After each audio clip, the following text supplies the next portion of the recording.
Bon, parmi les nombreux doutes exprimés sur les maternelles 4 ans, il y a cette question, qu'est-ce qui va se passer pendant la période estivale, quand les écoles ferment? Bénédicte, on peut en effet se demander ce qu'on va faire des enfants qui fréquentent la maternelle 4 ans lorsque va arriver l'heure des vacances et que les écoles donc vont fermer.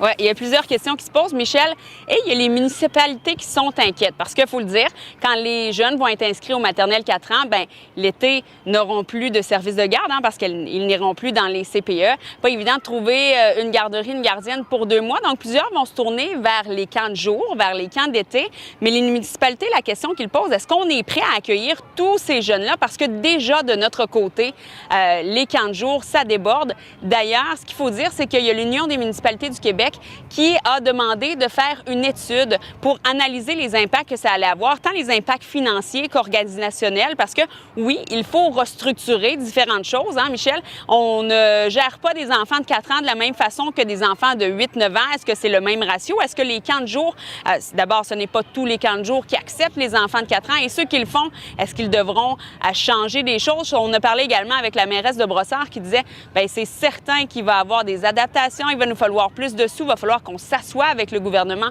pour décider de certains enjeux. On peut entendre donc le président de l'UMQ ainsi que la mairesse de Brossard.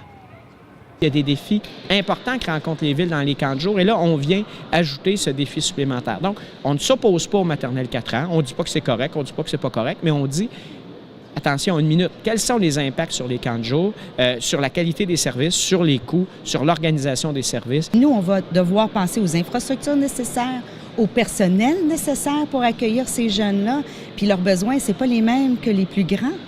Et vraiment, il va falloir qu'on regarde les ratios de personnes qui vont être là pour surveillance, la formation qu'ils ont besoin.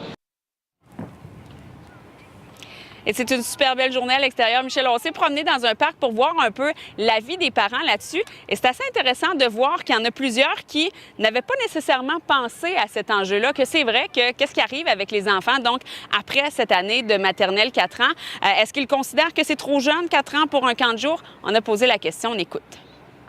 Si vous l'aviez inscrite, là, par exemple, à la maternelle 4 ans, qu'est-ce qu'on fait l'été? Oui, c'est vrai. C'est des bonnes... on peut les mettre dans les camps de jour. Effectivement, c'est un gros enjeu, il faut les occuper. Il y a les camps de jour. Nous, on est contents qu'ils continuent à la garderie pour être occupés l'été.